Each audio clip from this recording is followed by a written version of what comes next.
ನಗು ನಗುತ್ತಲೇ ನೀಡಿದರು ತಮ್ಮ ಪ್ರಾಣದ ಆಹುತಿಯನ್ನು.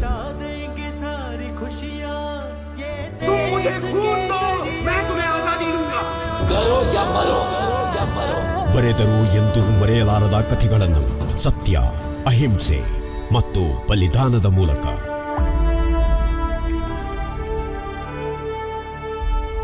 ಸ್ವರಾಜ್ ಪ್ರಸಾರ ಪ್ರತಿ ಶನಿವಾರ ರಾತ್ರಿ 8ಕ್ಕೆ, ಮರುಪ್ರಸಾರ ಸೋಮವಾರ ಸಂಜೆ 5ಕ್ಕೆ, ಬುಧವಾರ ರಾತ್ರಿ 8ಕ್ಕೆ ಹಾಗೂ ಶುಕ್ರವಾರ ಬೆಳಿಗ್ಗೆ 10ಕ್ಕೆ ನಿಮ್ಮ ನೆಚ್ಚಿನ ಚಂದನದಲ್ಲಿ.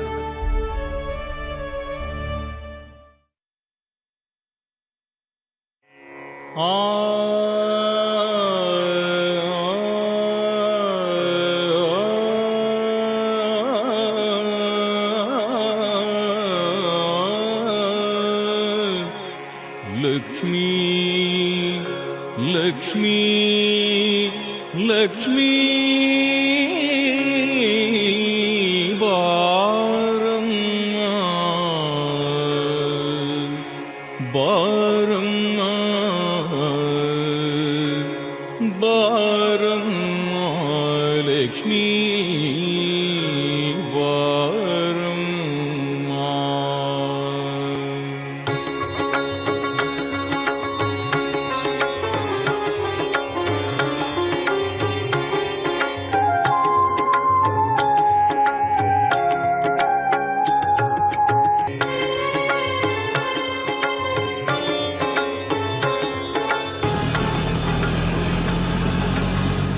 ಆಟೋ ರಾಜನ ಗಾನವಠಾರದಲ್ಲಿ ಗೋಲ್ಮಾಲ್ ರಾಧಾಕೃಷ್ಣನ ಹಂಸಗೀತೆ. ಮರೆಯದ ಮಾಣಿಕ್ಯ ಕಲಾಕುಸುಮಗಳು. ಅನಂತ್ನಾಗ್ ಮತ್ತು ಶಂಕರ್ನಾಗ್ ವಿಶೇಷ. ತಪ್ಪದೇ ವೀಕ್ಷಿಸಿ ಸೋಮವಾರದಿಂದ ಶುಕ್ರವಾರ ರಾತ್ರಿ 10 ಗಂಟೆಗೆ ನಿಮ್ಮ ನೆಚ್ಚಿನ ಚಂದನವಾಹಿನಿಯಲ್ಲಿ.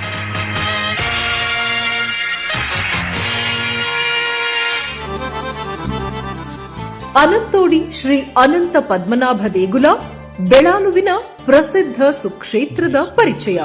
ವೀಕ್ಷಿಸಿ ವಿಶೇಷ ಕಾರ್ಯಕ್ರಮ ದಿವ್ಯದರ್ಶನ. ಪುಣ್ಯದಾಯಕಂ ಶ್ರೀ ಪದ್ಮನಾಭಂ ಶಾಂತಾಕಾರಂ ಶ್ರೀ ಪದ್ಮನಾಭಂ ರಾಜಪೂಜಿತಂ ಕೀರ್ತಿದಾಯಕಂ ಪರಮಪುರುಷಂ ಜಗದೀಶ್ವರಂ ಪಂಕಜನಾಭಂ ಶ್ರೀನಾರಾಯಣಂ.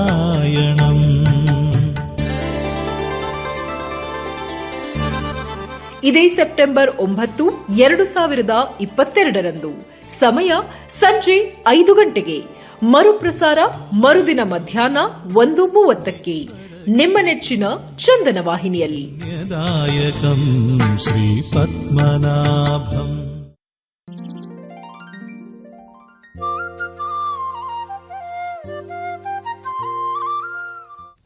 ಕರುನಾಡ ಜನತೆಗೆ ಗೌರಿ ಗಣೇಶ ಹಬ್ಬದ ಹಾರ್ದಿಕ ಶುಭಾಶಯಗಳು.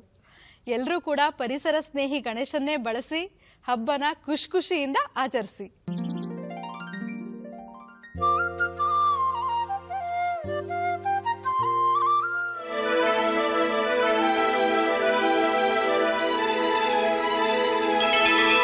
ಬಾರಿಸು ಕನ್ನಡ ಡಿಂಡಿಮವ, ದೂರದರ್ಶನ ಚಂದನ. ಇದು ಕನ್ನಡ ವಾಹಿನಿ.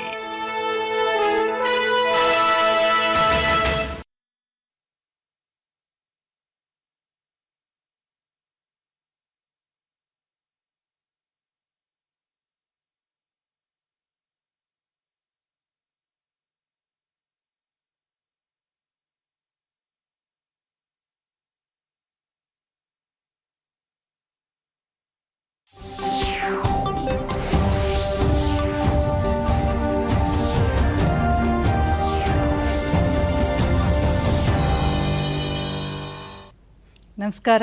ಮುಖ್ಯಾಂಶಗಳು. 2047 ವೇಳೆಗೆ ಸಮೃದ್ಧ ಭಾರತ ನಿರ್ಮಾಣಕ್ಕೆ ಕಾರ್ಯಯೋಜನೆ. ಬಂಡವಾಳ ಹೂಡಿಕೆ, ರಫ್ತು ವಹಿವಾಟು ಹೆಚ್ಚಳಕ್ಕೆ ಒತ್ತು. ಚರ್ಮೋದ್ಯಮದಲ್ಲಿ ನವೋದ್ಯಮಿಗಳಿಗೆ ವಿಶ್ವ ದರ್ಜೆಯ ಅವಕಾಶ, ವಿದೇಶಿ ವಿನಿಮಯ ಗಳಿಕೆಯಲ್ಲಿ ಪ್ರಮುಖ ಪಾತ್ರ ಸಚಿವ ಡಾಕ್ಟರ್ ಜಿತೇಂದ್ರ ಸಿಂಗ್. ಹಲವು ರಾಷ್ಟ್ರಗಳು ಮಾತೃಭಾಷೆಯಲ್ಲೇ ಜಾಗತಿಕ ಮಟ್ಟದ ಸಾಧನೆ, ನೂತನ ರಾಷ್ಟ್ರೀಯ ಶಿಕ್ಷಣ ನೀತಿಯಲ್ಲಿ ಪ್ರಾದೇಶಿಕ ಭಾಷೆಗೆ ಆದ್ಯತೆ, ರಾಜ್ಯಪಾಲ ಥಾವರ್ಚಂದ್ ಗೆಹ್ಲೋಟ್. ರಾಜ್ಯದಲ್ಲಿ ಮುಂದುವರೆದ ಭಾರೀ ವರ್ಷಧಾರೆ, ತಗ್ಗು ಪ್ರದೇಶಗಳು ಜಲಾವೃತ, ಜನಜೀವನ ಅಸ್ತವ್ಯಸ್ತ. ವಾರ್ತೆಗಳ ವಿವರ. ಪ್ರಧಾನಮಂತ್ರಿಗಳ ಆರ್ಥಿಕ ಸಲಹಾ ಮಂಡಳಿ ದೆಹಲಿಯಲ್ಲಿಂದು ಇಂಡಿಯಾ ಅಟ್ 100ಗಾಗಿ ಸ್ಪರ್ಧಾತ್ಮಕತೆಯ ಮಾರ್ಗಸೂಚಿಯನ್ನು ಇಂದು ಬಿಡುಗಡೆ ಮಾಡಿದೆ. ಪ್ರಧಾನಮಂತ್ರಿಗಳ ಆರ್ಥಿಕ ಸಲಹಾ ಮಂಡಳಿಯ ಅಧ್ಯಕ್ಷ ಡಾ ಬಿಬೇಕ್ ದೆಬ್ರಾಯ್, ಭಾರತದ ಜಿ20ರ ಪ್ರತಿನಿಧಿ ಅಮಿತಾಬ್ ಕಾಂತ್, ಆರ್ಥಿಕ ಸಲಹಾ ಮಂಡಳಿಯ ಸದಸ್ಯ ಸಂಜೀವ್ ಸನ್ಯಾಲ್ ಹಾಗೂ ಹಾರ್ವರ್ಡ್ ಬಿಸಿನೆಸ್ ಸ್ಕೂಲ್ನ ಡಾ ಕ್ರಿಶ್ಚಿಯನ್ ಕಟೆಲ್ಸ್ ಉಪಸ್ಥಿತಿಯಲ್ಲಿ ದಾಖಲೆ ಬಿಡುಗಡೆಗೊಳಿಸಲಾಯಿತು. ಈ ಸಂದರ್ಭದಲ್ಲಿ ಮಾತನಾಡಿದ ದೆಬ್ರಾಯ್, 2047ರ ವೇಳೆಗೆ ಭಾರತ ಹೆಚ್ಚು ಸಮೃದ್ಧ ದೇಶವಾಗಲು ಯಾವ ಕ್ರಮ ಕೈಗೊಳ್ಳಲು ಆರ್ಥಿಕ ಪ್ರವೃತ್ತಿಗಳನ್ನು ಪರಿಗಣಿಸುವ ಪ್ರಾಮುಖ್ಯತೆಯನ್ನು ಒತ್ತಿ ಹೇಳಿದರು. ಬಳಕೆ, ಹೂಡಿಕೆ, ಸರ್ಕಾರಿ ವೆಚ್ಚ ಹಾಗೂ ನಿವ್ವಳ ರಫ್ತುಗಳು ನೈಜ ಬೆಳವಣಿಗೆಯ ಚಾಲನಾ ಅಂಶಗಳಾಗಿವೆ ಎಂದು ವಿವರಿಸಿದರು. 2014ರ ನಂತರ ದೇಶದಲ್ಲಿ ಅಸಮಾನತೆಯನ್ನು ನಿವಾರಿಸಲು ಮಹತ್ವಾಕಾಂಕ್ಷಿ ಜಿಲ್ಲೆಗಳು ಉಜ್ವಲದಂತಹ ಹಲವಾರು ಕ್ರಮಗಳನ್ನು ತೆಗೆದುಕೊಳ್ಳುತ್ತಿದೆ ಎಂದರು.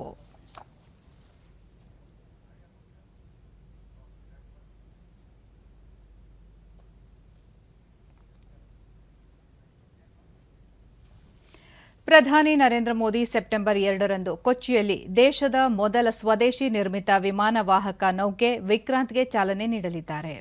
ವಿಕ್ರಾಂತ್ ಕಾರ್ಯಾರಂಭದೊಂದಿಗೆ ಭಾರತ 2 ವಿಮಾನ ವಾಹಕ ನೌಕೆಗಳನ್ನು ಹೊಂದಿದಂತಾಗುತ್ತದೆ. ಇದರಿಂದ ದೇಶದ ಸಾಗರ ವಲಯ ಪ್ರದೇಶದ ಭದ್ರತೆ ಮತ್ತಷ್ಟು ಹೆಚ್ಚಿಸಿದಂತಾಗಲಿದೆ. ಈ ಕಾರ್ಯಕ್ರಮದಲ್ಲಿ ಪ್ರಧಾನಿ ನರೇಂದ್ರ ಮೋದಿ ಭಾರತೀಯ ಸಾಗರ ಪರಂಪರೆಗೆ ಸರಿಹೊಂದುವ ನೌಕಾ ಧ್ವಜವನ್ನು ಅನಾವರಣಗೊಳಿಸಲಿದ್ದಾರೆ. ಸೆಪ್ಟೆಂಬರ್ 1 ಹಾಗೂ 2ರಂದು ಪ್ರಧಾನಿ ಕರ್ನಾಟಕಕ್ಕೆ, ಕೇರಳಕ್ಕೆ ಭೇಟಿ ನೀಡಲಿದ್ದಾರೆ. ಪ್ರಧಾನಮಂತ್ರಿ ನರೇಂದ್ರ ಮೋದಿ ಕೊಚ್ಚಿ ವಿಮಾನ ನಿಲ್ದಾಣದ ಬಳಿ ಇರುವ ಶ್ರೀ ಆದಿಶಂಕರಾಚಾರ್ಯರ ಜನ್ಮಸ್ಥಳಕ್ಕೂ ಭೇಟಿ ನೀಡಲಿದ್ದಾರೆ. ಅಲ್ಲದೆ ಮಂಗಳೂರಿನಲ್ಲಿ ಸುಮಾರು 3,800 ಕೋಟಿ ರೂಪಾಯಿ ವೆಚ್ಚದ ವಿವಿಧ ಯೋಜನೆಗಳ ಉದ್ಘಾಟನೆ ಹಾಗೂ ಶಿಲಾನ್ಯಾಸ ನೆರವೇರಿಸಲಿದ್ದಾರೆ. ಭಾರತದ ಚರ್ಮೋದ್ಯಮ ನವೋದ್ಯಮಗಳಿಗೆ ಹಾಗೂ ಉದ್ಯಮಶೀಲತೆಗೆ ವಿಶ್ವ ದರ್ಜೆಯ ಅವಕಾಶಗಳನ್ನು ಕಲ್ಪಿಸುತ್ತಿದೆ ಎಂದು ಕೇಂದ್ರ ವಿಜ್ಞಾನ ಮತ್ತು ತಂತ್ರಜ್ಞಾನ ರಾಜ್ಯ ಸಚಿವ ಡಾ ಜಿತೇಂದ್ರ ಸಿಂಗ್ ಹೇಳಿದ್ದಾರೆ.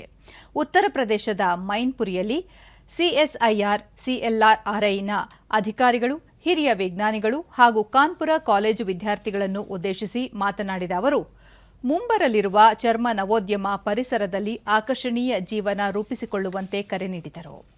ಭಾರತದಲ್ಲಿ ಚರ್ಮೋದ್ಯಮ ಹೆಚ್ಚಿನ ರಫ್ತು ಗಳಿಕೆಯಲ್ಲಿ ಸುಸ್ಥಿರತೆ ಪ್ರದರ್ಶಿಸುತ್ತಿದೆ. ಇದು ದೇಶಕ್ಕೆ ವಿದೇಶಿ ವಿನಿಮಯ ಗಳಿಸಿಕೊಡುವ 10 ಪ್ರಮುಖ ವಲಯಗಳಲ್ಲಿ ಒಂದಾಗಿದೆ ಎಂದರು.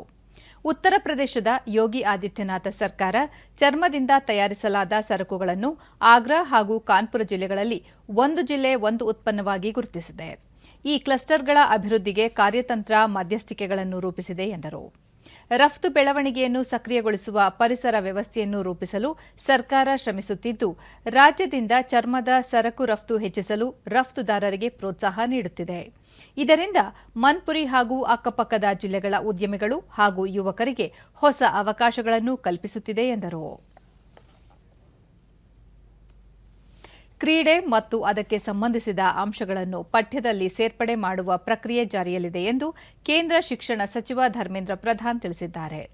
ದೆಹಲಿಯಲ್ಲಿ ನಿನ್ನೆ ರಾಷ್ಟ್ರೀಯ ಕ್ರೀಡಾ ದಿನಾಚರಣೆಯಲ್ಲಿ ಕ್ರೀಡಾಪಟುಗಳೊಂದಿಗೆ ಸಂವಾದ ನಡೆಸಿದ ಅವರು, ಕ್ರೀಡೆಗಳನ್ನು ಜನಪ್ರಿಯಗೊಳಿಸಲು ಮತ್ತು ಪ್ರತಿಭಾನ್ವಿತ ಕ್ರೀಡಾಪಟುಗಳಿಗೆ ಉತ್ತೇಜನ ನೀಡಲು ಸರ್ಕಾರ ಎಲ್ಲ ಅಗತ್ಯ ಕ್ರಮಗಳನ್ನು ಕೈಗೊಳ್ಳುತ್ತಿದೆ ಎಂದು ತಿಳಿಸಿದರು. ರಾಷ್ಟ್ರೀಯ ಶಿಕ್ಷಣ ನೀತಿ 2020ರಲ್ಲಿ ಕ್ರೀಡೆಯನ್ನು ಪಠ್ಯಕ್ರಮದ ಒಂದು ಭಾಗವಾಗಿ ಸೇರ್ಪಡೆ ಮಾಡಲಾಗಿದೆ. ಈ ದಿಸೆಯಲ್ಲಿ ಸರ್ಕಾರ ಕ್ರೀಡೆಯನ್ನು ಒಂದು ಕಲಿಕಾ ವಿಷಯವನ್ನಾಗಿ ಸೇರಿಸಲು ಕ್ರಮ ವಹಿಸುತ್ತಿದೆ ಎಂದರು.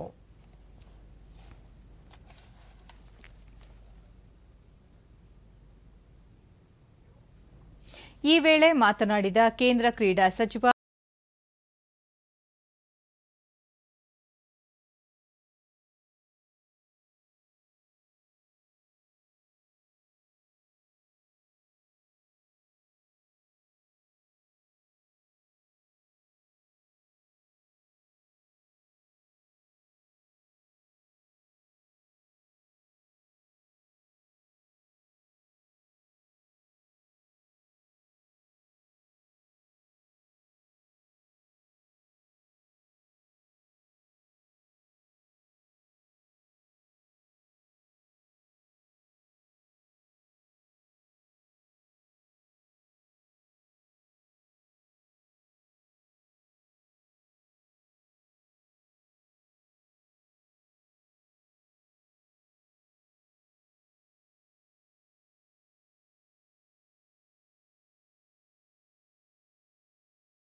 जितना अभी और काम करना है गवर्नमेंट्स और पब्लिक सब मिलके धीरे धीरे करेंगे।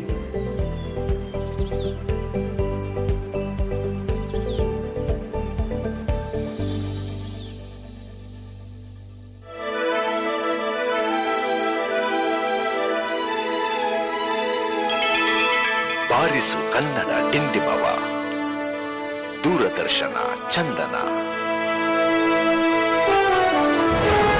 ಇದು ಕನ್ನಡ ವಾಹಿನಿ.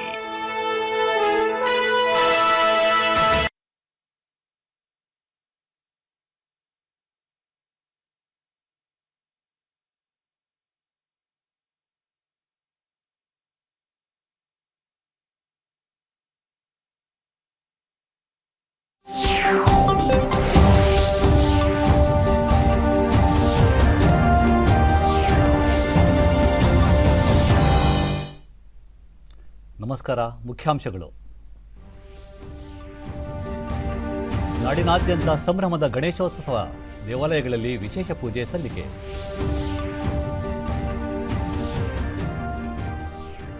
ದಕ್ಷಿಣ ಭಾರತ ಸೇರಿ ಹಲವು ರಾಜ್ಯಗಳಲ್ಲಿ ಮುಂದಿನ 5 ದಿನ ಭಾರೀ ಮಳೆ, ಹವಾಮಾನ ಇಲಾಖೆ ಮುನ್ಸೂಚನೆ.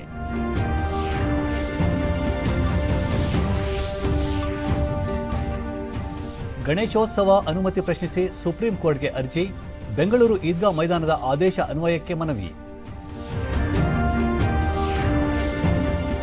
ಹಾಗೂ ಜಾರ್ಖಂಡ್ನಲ್ಲಿ ಮುಂದುವರಿದ ರಾಜಕೀಯ ಬಿಕ್ಕಟ್ಟು, ರಾಯ್ಪುರ್ ಹೋಟೆಲ್ ಸೇರಿದ ವಿವಿಧ ಪಕ್ಷಗಳ ಶಾಸಕರು.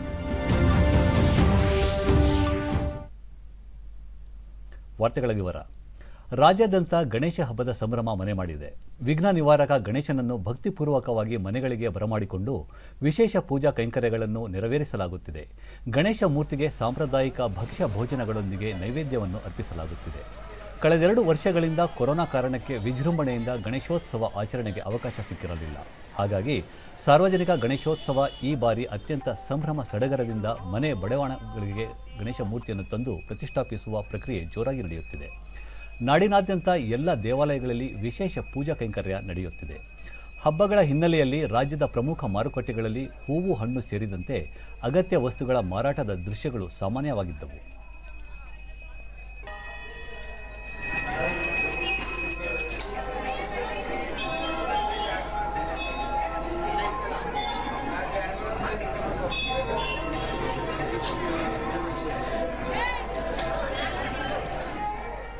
ಹಲವಾರು ಗಣ್ಯರು ನಾಡಿನ ಜನತೆಗೆ ಗೌರಿ ಗಣೇಶ ಹಬ್ಬದ ಶುಭಾಶಯಗಳನ್ನು ಕೋರಿದ್ದಾರೆ.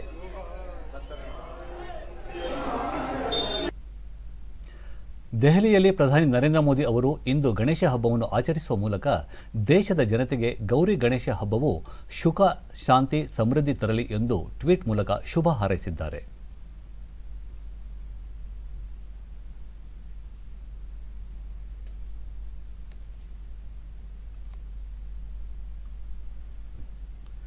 ಮುಖ್ಯಮಂತ್ರಿ ಬಸವರಾಜ ಬೊಮ್ಮಾಯಿ ನಾಡಿನ ಸಮಸ್ತ ಜನತೆಗೆ ಗೌರಿ ಗಣೇಶ ಹಬ್ಬದ ಶುಭಾಶಯಗಳು.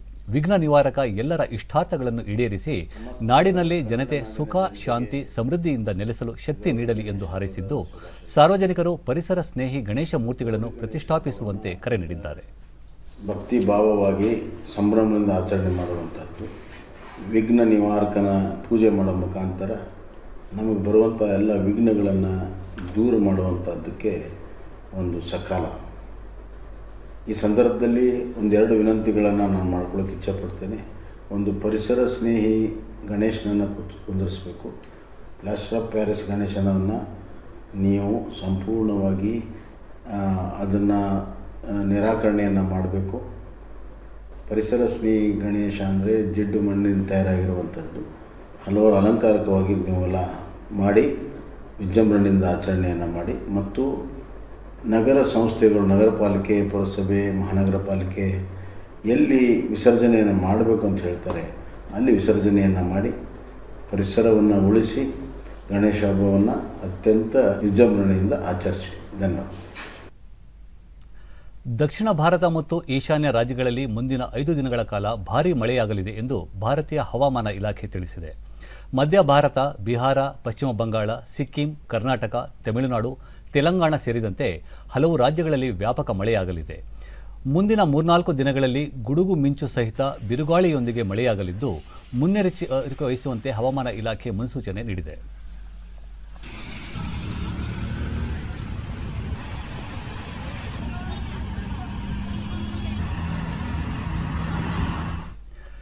ಹುಬ್ಬಳ್ಳಿ ಜಿಲ್ಲೆಯ ಇಂಗಳಹಳ್ಳಿ ಹಾಗೂ ಬೆಣ್ಣೆಹಳ್ಳ ಪ್ರವಾಹ ಪೀಡಿತ ಪ್ರದೇಶಗಳಿಗೆ ಕೇಂದ್ರ ಸಂಸದೀಯ ವ್ಯವಹಾರಗಳ ಸಚಿವ ಪ್ರಹ್ಲಾದ ಜೋಶಿ ಹಾಗೂ ಜವಳಿ ಮತ್ತು ಸಕ್ಕರೆ ಸಚಿವ ಶಂಕರ್ ಪಾಟೀಲ ಮುನೇನಕೊಪ್ಪ ಅವರು ನಿನ್ನೆ ಭೇಟಿ ನೀಡಿ ಪರಿಶೀಲಿಸಿದರು.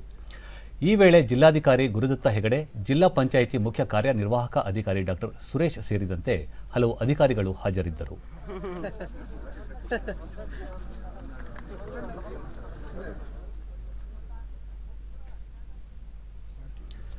ಬಳಿಕ ಸಚಿವ ಪ್ರಹ್ಲಾದ ಜೋಶಿ ಸುಮಾರು 350 ಕೋಟಿ ರೂಪಾಯಿ ವೆಚ್ಚದಲ್ಲಿ ತುಪ್ಪರೆ ಹಳ್ಳದ ಅಗಲೀಕರಣ ಹಾಗೂ ಅದರ ವ್ಯವಸ್ಥಿತ ನಿರ್ವಹಣೆಗೆ ಕ್ರಿಯಾ ಯೋಜನೆ ರೂಪಿಸಲಾಗುತ್ತಿದೆ ಎಂದು ತಿಳಿಸಿದರು. ಅಲ್ಲದೆ ಜಿಲ್ಲೆಯ ಬೆಣ್ಣೆಹಳ್ಳ ಪ್ರವಾಹ ಸಮಸ್ಯೆಗೆ ಶಾಶ್ವತ ಪರಿಹಾರ ಒದಗಿಸುವ ಪ್ರಸ್ತಾವನೆಗೆ ಈಗಾಗಲೇ ನೀರಾವರಿ ಮಂಡಳಿಯ ಒಪ್ಪಿಗೆ ದೊರೆತಿದೆ ಎಂದು ಮಾಹಿತಿ ನೀಡಿದರು. ಹುಬ್ಬಳ್ಳಿಯ ಈದ್ಗಾ ಮೈದಾನದಲ್ಲಿ ಗಣೇಶೋತ್ಸವ ಆಚರಣೆಗೆ ಅನುಮತಿ ನೀಡಿರುವ ಕರ್ನಾಟಕ ಹೈಕೋರ್ಟ್ ಆದೇಶ ಪ್ರಶ್ನಿಸಿ ಅಂಜುಮನ್ ಸಂಸ್ಥೆ ಸುಪ್ರೀಂ ಕೋರ್ಟ್ ಮೆಟ್ಟಿಲೇರಿದೆ. ತಮ್ಮ ಅರ್ಜಿಯನ್ನು ತುರ್ತಾಗಿ ಪರಿಗಣಿಸುವಂತೆ ಮನವಿ ಮಾಡಿದೆ. ಈದ್ಗಾ ಮೈದಾನದಲ್ಲಿ ಗಣೇಶ ಮೂರ್ತಿ ಪ್ರತಿಷ್ಠಾಪಿಸಲು ಹೈಕೋರ್ಟ್ ಅನುಮತಿ ಕೊಟ್ಟಿದ್ದನ್ನು ಪ್ರಶ್ನಿಸಿ ಅನೇಕ ಸಂಘಟನೆಗಳು ಆಕ್ಷೇಪ ವ್ಯಕ್ತಪಡಿಸಿದ್ದವು. ಈ ಹಿನ್ನೆಲೆಯಲ್ಲಿ ಇದೀಗ ವಿವಾದ ಸುಪ್ರೀಂ ಕೋರ್ಟ್ ಅಂಗಳಕ್ಕೆ ತಲುಪಿದೆ.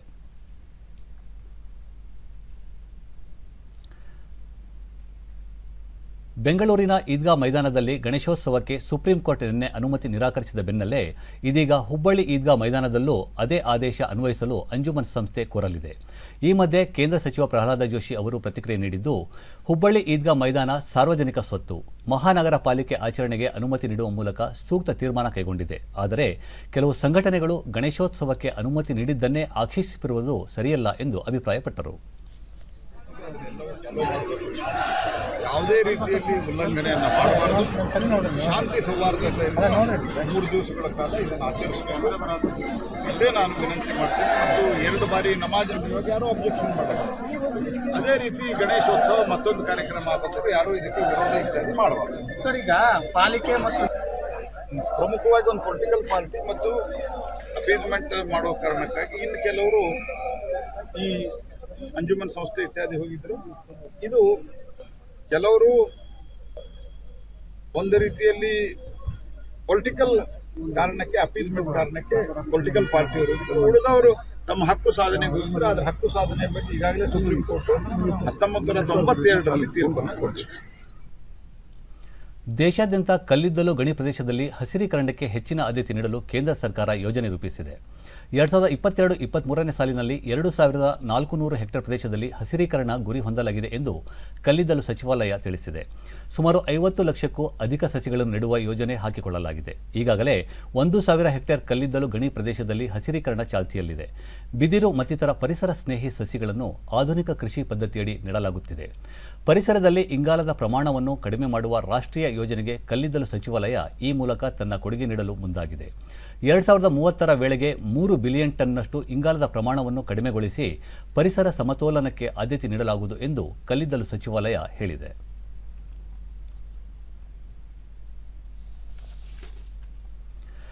ಕೇಂದ್ರ ಚುನಾವಣಾ ಆಯೋಗ ಜಾರ್ಖಂಡ್ ಮುಖ್ಯಮಂತ್ರಿ ಹೇಮಂತ್ ಸೊರೇನ್ ಅವರನ್ನು ಅನರ್ಹಗೊಳಿಸಲು ರಾಜ್ಯಪಾಲರಿಗೆ ಸೂಚಿಸಿರುವ ಬೆನ್ನಲ್ಲೇ ಇಕ್ಕಟ್ಟಿಗೆ ಸಿಲುಕಿರುವ ಜಾರ್ಖಂಡ್ ಸರ್ಕಾರ ಉಳಿಸಿಕೊಳ್ಳಲು ವಿವಿಧ ಕಸರತ್ತುಗಳು ಮುಂದುವರೆದಿವೆ.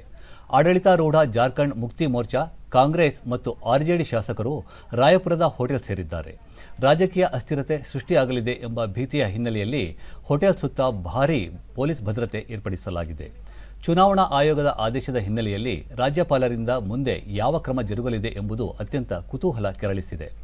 81 ಸದಸ್ಯ ಬಲದ ಜಾರ್ಖಂಡ್ ವಿಧಾನಸಭೆಯಲ್ಲಿ ಜೆಎಂಎಂ 30, ಕಾಂಗ್ರೆಸ್ 18 ಸದಸ್ಯ ಬಲ ಹೊಂದಿವೆ. ಪ್ರತಿಪಕ್ಷ ಬಿಜೆಪಿ 26 ಶಾಸಕರನ್ನು ಹೊಂದಿದೆ.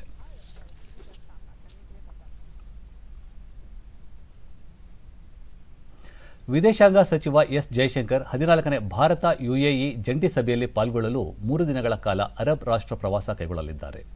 ಉಭಯ ದೇಶಗಳ ನಡುವೆ ದೂರ ಸಂಪರ್ಕ, ತಂತ್ರಜ್ಞಾನ ಹಾಗೂ ಕೆಲವು ದ್ವಿಪಕ್ಷೀಯ ಒಪ್ಪಂದಗಳಿಗೆ ಸಂಬಂಧಿಸಿದಂತೆ ಅರಬ್ ವಿದೇಶಾಂಗ ಸಚಿವ ಶೇಖ್ ಅಬ್ದುಲ್ಲಾ ಅವರೊಂದಿಗೆ ಮಹತ್ವದ ಚರ್ಚೆಯಾಗಲಿದೆ. ಇತ್ತೀಚೆಗಷ್ಟೇ ಪ್ರಧಾನಿ ನರೇಂದ್ರ ಮೋದಿ ಅವರು ಅಬುಧಾಬಿಗೆ ಭೇಟಿ ನೀಡಿದ್ದ ಸಂದರ್ಭ ಯುಎಇ ಅಧ್ಯಕ್ಷ ಶೇಖ್ ತೈಲೋದ್ಯಮದ ಆರ್ಥಿಕತೆಗೆ ಸಂಬಂಧಿಸಿದಂತೆ ಉಭಯ ರಾಷ್ಟ್ರಗಳ ನಡುವೆ ಒಪ್ಪಂದಕ್ಕೆ ಸಚಿವ ಜೈಶಂಕರ್ ಮುನ್ನುಡಿ ಬರೆಯಲಿದ್ದಾರೆ. ಜೊತೆಗೆ ವ್ಯಾಪಾರ, ಆಹಾರ ಸುರಕ್ಷತೆ, ಆರೋಗ್ಯ ಮತ್ತು ರಕ್ಷಣಾ ಕ್ಷೇತ್ರಗಳಿಗೆ ಸಂಬಂಧಿಸಿದಂತೆಯೂ ಭಾರತ ಮತ್ತು ಅರಬ್ ರಾಷ್ಟ್ರಗಳ ನಡುವೆ ಸಮಾಲೋಚನೆ ನಡೆಯಲಿದೆ. ಪ್ರಧಾನಿ ನರೇಂದ್ರ ಮೋದಿ ಸೆಪ್ಟೆಂಬರ್ 2ರಂದು ಕೊಚ್ಚಿಯಲ್ಲಿ ದೇಶದ ಮೊದಲ ಸ್ವದೇಶಿ ನಿರ್ಮಿತ ವಿಮಾನ ವಾಹಕ ನೌಕೆ ವಿಕ್ರಾಂತ್ಗೆ ಚಾಲನೆ ನೀಡಲಿದ್ದಾರೆ. ವಿಕ್ರಾಂತ್ ಕಾರ್ಯಾರಂಭದೊಂದಿಗೆ ಭಾರತ 2 ವಿಮಾನ ವಾಹಕ ನೌಕೆಗಳನ್ನು ಹೊಂದಿದಂತಾಗುತ್ತದೆ. ಇದರಿಂದ ದೇಶದ ಸಾಗರ ವಲಯ ಪ್ರದೇಶದ ಭದ್ರತೆ ಮತ್ತಷ್ಟು ಹೆಚ್ಚಿಸಿದಂತಾಗಲಿದೆ. ಈ ಕಾರ್ಯಕ್ರಮದಲ್ಲಿ ಪ್ರಧಾನಿ ನರೇಂದ್ರ ಮೋದಿ ಭಾರತೀಯ ಸಾಗರ ಪರಂಪರೆಗೆ ಸರಿಹೊಂದುವ ನೌಕಾಧ್ವಜವನ್ನು ಅನಾವರಣಗೊಳಿಸಲಿದ್ದಾರೆ. ಸೆಪ್ಟೆಂಬರ್ 1 ಹಾಗೂ 2ರಂದು ಪ್ರಧಾನಿ ಕರ್ನಾಟಕ ಹಾಗೂ ಕೇರಳಕ್ಕೆ ಭೇಟಿ ನೀಡಲಿದ್ದಾರೆ. ಪ್ರಧಾನಿ ನರೇಂದ್ರ ಮೋದಿ ಕೊಚ್ಚಿ ವಿಮಾನ ನಿಲ್ದಾಣದ ಬಳಿ ಇರುವ ಶ್ರೀ ಆದಿ ಶಂಕರಾಚಾರ್ಯರ ಜನ್ಮಸ್ಥಳಕ್ಕೂ ಭೇಟಿ ನೀಡಲಿದ್ದಾರೆ. ಅಲ್ಲದೆ ಬೆಂಗಳೂರಿನಲ್ಲಿ ಸುಮಾರು 3,800 ಕೋಟಿ ರೂಪಾಯಿ ವೆಚ್ಚದ ವಿವಿಧ ಯೋಜನೆಗಳ ಉದ್ಘಾಟನೆ ಹಾಗೂ ಶಿಲಾನ್ಯಾಸ ನೆರವೇರಿಸಲಿದ್ದಾರೆ.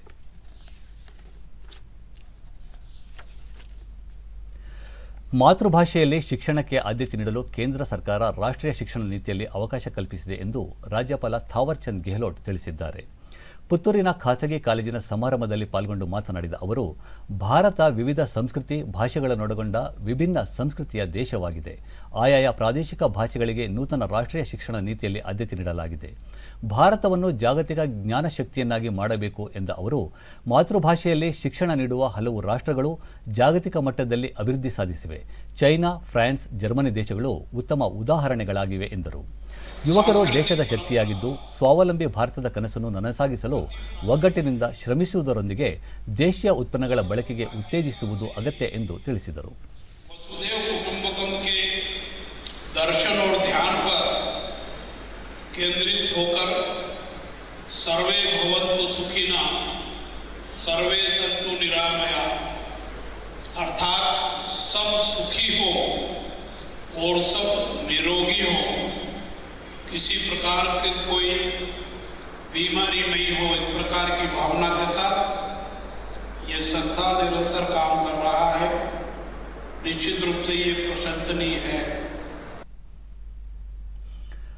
ದೇಶದಲ್ಲಿ ಕಳೆದ 24 ಗಂಟೆಗಳಲ್ಲಿ 7,231 ಹೊಸ ಕೊರೋನಾ ಸೋಂಕು ಪ್ರಕರಣಗಳು ದಾಖಲಾಗಿವೆ.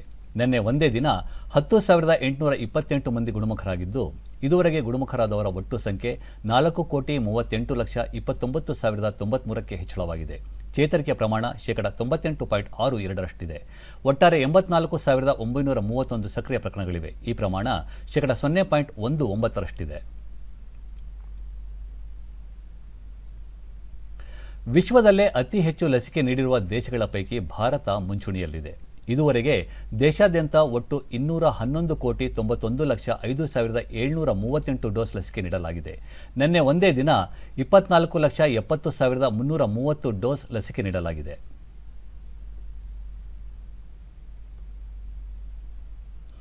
ಕಳೆದ 2 ದಿನಗಳಿಂದ ನಿರಂತರವಾಗಿ ಸುರಿಯುತ್ತಿರುವ ಮಳೆಗೆ ಚಾಮರಾಜನಗರ ಜಿಲ್ಲೆಯ ಜನಜೀವನ ಅಸ್ತವ್ಯಸ್ತಗೊಂಡಿದೆ. ಜಿಲ್ಲೆಯ ಹೊಂಗನೂರು, ಗುಂಬಳ್ಳಿ, ಯರಂಗಬಳ್ಳಿ ಕೆರೆಗಳು ಒಡೆದಿವೆ. ಅಲ್ಲದೆ ಹೊಮ್ಮದ ಕೆರೆ, ಕಣ್ಣೇಗಾಲ ಕೆರೆ, ಮಂಗಲದ ಕೆರೆ ಸೇರಿದಂತೆ ಹಲವು ಕೆರೆಗಳಿಗೆ ಕೋಡಿ ಬಿದ್ದ ಪರಿಣಾಮ ರೈತರ ಹೊಲಗಳಿಗೆ ನೀರು ನುಗ್ಗಿ ಬಾಳೆ, ಅಡಿಕೆ, ಕಬ್ಬು, ತೆಂಗು ಬೆಳೆಗಳಿಗೆ ಹಾನಿ ಉಂಟಾಗಿದೆ. ಜಿಲ್ಲೆಯ ಯಳಂದೂರು, ಉಪ್ಪಿನಮೊಳೆ, ಕಟ್ಟೆಗಣಿಗನೂರು, ಮದ್ದೂರು ಸೇರಿದಂತೆ ಹಲವು ಗ್ರಾಮಗಳಲ್ಲಿ ಮನೆಗಳು ಹಾನಿಗೊಳಗಾಗಿದ್ದು, ರಸ್ತೆಗಳ ಸಂಪರ್ಕ ಕಡಿತಗೊಂಡಿದೆ.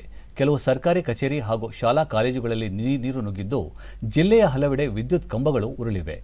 ಕಂದಾಯ ಇಲಾಖೆ ಅಧಿಕಾರಿಗಳು ಹಾನಿಗೊಳಗಾದ ಮನೆಗಳ ಸಮೀಕ್ಷಾ ಕಾರ್ಯ ಕೈಗೊಂಡಿದ್ದು, ಯಳಂದೂರು ತಾಲೂಕಿನ ಅಗರ ಗ್ರಾಮದಲ್ಲಿ ಕಾಳಜಿ ಕೇಂದ್ರ ತೆರೆಯಲಾಗಿದೆ.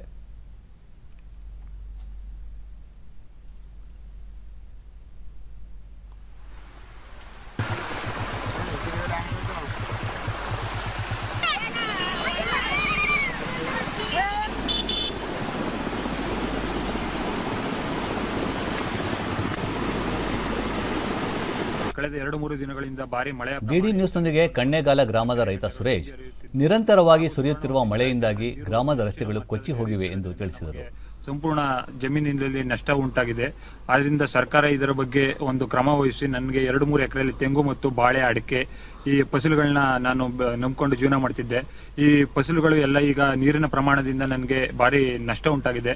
ಆದ್ದರಿಂದ ಸರ್ಕಾರ ಇದರ ಬಗ್ಗೆ ತನಿಖೆ ಮಾಡಿ ಆದಷ್ಟು ಹೆಚ್ಚಿನ ಸಂಖ್ಯೆಯಲ್ಲಿ ನಮಗೆ ಹೆಚ್ಚಿನ ರೀತಿ ಒಂದು ಸೂಕ್ತ ಪರಿಹಾರ ನಿಧಿಯನ್ನು ಘೋಷಿಸಿಕೊಡಬೇಕೆಂದು ಈ ಮೂಲಕ ಸರ್ಕಾರದಲ್ಲಿ ಕೇಳಿಕೊಳ್ಳುತ್ತೇನೆ. ಮತ್ತೋರ್ವ ಸ್ಥಳೀಯ ಪ್ರಮೋದ್, ಮಳೆಯ ಪ್ರವಾಹದಿಂದ ಬೆಳೆಗಳು ಹಾನಿಯಾಗಿದ್ದು ರೈತರು ಸಂಕಷ್ಟ ಎದುರಿಸುವಂತಾಗಿದೆ ಎಂದರು. ಅದರಿಂದ ಭಾರಿ ಪ್ರಮಾಣದಲ್ಲಿ ನೀರು ಹರಿತಾ ಇದೆ. ಕೆರೆಗಳು ಸುಮಾರು ಕಿತ್ತೋಗಿದ್ದಾವೆ. ಕಟ್ಟ ನೀರೆಲ್ಲ ತುಂಬಿಕೊಂಡು ಭಾರಿ ಕಷ್ಟವಾಗ್ಬಿಟ್ಟಿದೆ. ಐಕ ಮಕ್ಕಳಿಗೆ ಸ್ಕೂಲ್ಗೆ ಹೋಗೋಕೆ ಇದಾಯ್ತಿಲ್ಲ. ಅದರಿಂದ ನಾವು ಏನು ಮಾಡೋಕೆ ಸ್ವಲ್ಪ ತೊಂದರೆ ಆಗ್ಬಿಟ್ಟಿದೆ. ನೀರು 7 ದಿನದಿಂದ ಬಿಡ್ದು ಹರಿತಾ ಇದೆ. ಅರ್ಶಿನ ಭಾಳ ಎಲ್ಲಕ್ಕೂ ನೀರು ನುಗ್ಗಿಬಿಟ್ಟಿದೆ. ನಮ್ಗೊಂದು 3 ಎಕರೆ ಜಮೀನಿದೆ. ಒಂದು 3 ಲಕ್ಷ ರೂಪಾಯಿ ಲಾಸ್ ಆಗಿದೆ. ಭಾರಿ ತೊಂದರೆ ಕೂತಿದೆ ಈ ಮಳೆಯಿಂದಾಡಿ. ಪರಿಹಾರ ಘೋಷಿಸಬೇಕು ಅಂತ ಕೇಳ್ಕೊತಾ ಇದ್ದೀನಿ. ಭಾರಿ ಪ್ರಮಾಣದಲ್ಲಿ ಇದಾಗ್ಬಿಟ್ಟಿದೆ, ಎಲ್ಲ ಲಾಸ್ ಆಗ್ಬಿಟ್ಟಿದೆ. ಅರ್ಶಿನ ಭಾಳ ಎಲ್ಲ ಮಳೆಯಾಗಿ ಸುವರ್ಣವತಿ ಜಲ. ಗ್ರಾಮಸ್ಥ ರವಿಕುಮಾರ್ ಅತಿಯಾದ ಮಳೆಯಿಂದಾಗಿ ಅಪಾರ ಪ್ರಮಾಣದ ಬೆಳೆ ನಷ್ಟವಾಗಿದ್ದು ಸರ್ಕಾರ ಪರಿಹಾರ ನೀಡುವಂತೆ ಮನವಿ ಮಾಡಿದರು. ಅದರಿಂದ ಸರ್ಕಾರದಿಂದ ನಮಗೆ 4 ಎಕರೆ ಪ್ರವಾಹ ಬಂದಿರೋದ್ರಿಂದ ಒಂದು ನೋಡ್ಬಿಟ್ಟೆ ಪರಿಶೀಲನೆ ಮಾಡಿ ನಮಗೆ ಪರಿಹಾರ ದೊರಕಿಸ್ಕೊಡ್ಬೇಕು ಅಂತ ಕೇಳ್ತಾ ಇದ್ದೀವಿ.